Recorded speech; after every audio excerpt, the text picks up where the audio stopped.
What is up, everyone? Welcome back to another video today, and in this video I'm going to be taking a look at the Gemini Jets July 2022 releases. Some future releases were removed last night on Wednesday, July 20th. It is Thursday, July 21st as I record this, and I'm relying on Gemini Jets to hopefully release some new models here, because as we all know, they are very, very, very inconsistent with announcing releases, so I would like to advocate for them to start implementing a way of communication about these new releases, providing dates of when they'll be announced, and if there's any delays, and that gets communicated as such. So that's just my opinion on it. I just wish that would happen, so that way it's not a complete roll the dice type deal where I have to keep guessing when the new releases are going to be announced. So let's see what happens with this.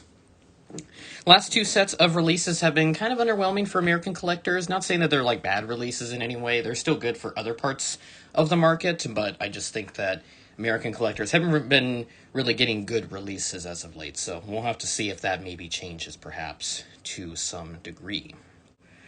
Alright, I waited a couple of minutes for the website to update, and it looks like we do have the July 2022 releases posted. So let's take a look. Bit of an interesting scenario here with this first release that's been listed. A United States Air Force Boeing E-4 Doomsday plane. This operates out of Offutt Air Force Base normally, but because their runway is still being worked on right now, they have them based in Lincoln, Nebraska, which is like a little under an hour to the west of Omaha. So yeah, it looks like they are posting the images now ahead of the actual releases, which is kind of interesting, I guess, but whatever. We'll just make do with it. Let's make for some interesting release photos here. Yeah, I'm very, very confused by this. I'm not even sure if these are the actual releases or if I'm just looking at something old. But as a matter of fact, if I do scroll up again, I'm just going to check to make sure not getting spoiled here or anything. Okay, so that is old stuff that was already announced. So yeah, 1400 Gemini Jets July 2022 release is coming soon. So yeah, these are indeed the releases. So why do we have the pictures? That is what I'm very, very confused about. So we'll just go with it here. I'll check to see if maybe these are, the wrong images or something, because they wouldn't have the production images out so suddenly, but whatever. But next up, we have this United States Air Force C-17 from Mississippi. Why do I still feel like I've looked at this before? I'm going to look at the 1-200 stuff for a moment. Okay, no, those are completely different releases. So, okay, we have images. We have images. We have images before the models have even been sent out. That is actually quite interesting. Qantas A380 is up next in 1-200 here. They did the 1-400 release last month, I believe, for May, or June actually, not May. But yeah, they did this recently, 1-400, now we have the 1-200. This is one of the future releases that they did remove from the website. Do not disturb turned on, so not getting any notifications or anything. Bit of an interesting plane here. We got the Lufthansa Cargo 777 Freighter Interactive Series. A very interesting release here from Gemini. Once again, keeping up with the trend of their interactive series models. They usually like to do 1 or 2 per month, but nice looking little plane there, so not too worried about it. And then we have a regular Lufthansa Cargo 777 to go with it, so very interesting choice there by Gemini Jets to do an interactive series and then a regular one, just kind of like what they did with the flaps down. I've never seen them do that before. Yeah, now we're going to quicker pace now as I'm starting to become a little more confident that these are new releases, but it's very weird to me that they have the images out already. So does that imply that they already have them at the warehouse and that they'll send them out here momentarily? This is kind of like what Aero Classics does. They wait to announce the releases until they actually have them in stock, and then within like a few days or so, they'll start shipping out orders, which is a really cool thing. I feel like more manufacturers should do that. That way it's not like a 4 to 5 week wait for these particular models, but that's just my opinion. Next up, we have a Latam, 7879. So this is a release that they did in 1-400 last month. Unfortunately, it was on the cradle mold, probably because they didn't do a flaps down release. I think that's their guidelines for that. They won't do the JC mold unless they get to do a flaps down release with it. So I don't know, if I would have bought it otherwise, but it wasn't really my collecting criteria anyway, so whatever. KLM 737-700 flaps down is up next. Yeah, again, very weird to look at these images. I'm starting to get accustomed to it, but this is very strange that we have images with this instead of just the generic CGI imagery that we get with other releases. So looks like a pretty standard KLM release here with the flaps down, not too bad. European collectors will be liking that, and then there'll be a regular release to follow if I am not mistaken. And there is, so that's wonderful. That was a very long way for that to load. Next up, we have the Iceland Air 737 MAX, and this is the new livery Iceland Air. There's been a lot of mixed opinions about this livery from what I've heard, but I think it looks kind of nice, especially with that different color band on the tail. There's a different one for each plane. There's like a blue, there's a yellow, there's a pink, there's some other colors. I think all of them have something to do with the nature of Iceland or something with Iceland, because they got a lot of beautiful environments out there. All right, I see a U ahead of an I, so I'm suspecting that we do have another Emirates release this month, which is always a trend with Gemini Jets. They'll always do an Emirates release ahead of anything else. And it is an Emirates Sky Cargo 777 freighter interactive series. So I think that's their first Sky Cargo release in a little while now. They always do passenger Emirates. But yeah, that's our interactive series. Ooh, this is a very interesting release right here. We have a CP Air 727-200.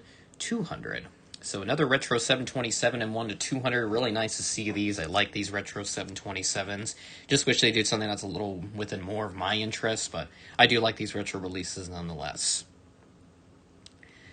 And look at that, Breeze A220 300 in 1-200 scale. So another good release here for the American collectors who collect 1-200. The 1-400 release is kind of but I mean it's fine for what we have currently. Once other manufacturers make their own A220 mold, specifically in G, I think I might be able to beat them. All right, to cap off the 1-200 releases under very strange circumstances. I know these images are a bit unusual to look at, but we'll see if they switch them out for the standard CGI, pardon me. We do have an Ameristar Dc910. This is another future release I believe they had for quite a while, so they must have removed that as well, because I do not recall that being out. Moving up to some military releases now, so after a great set of 1-200s, I'm expecting this 1-400 set to be kind of but we'll see. Let's see, so we have a KC-135 here. Looks like this is from the McDonnell Air Force Base. I believe they've retired these. I've heard from a couple people. I think they got rid of those already, so might be more of just a heritage type plane or anything or whatever. I don't know how to word it properly.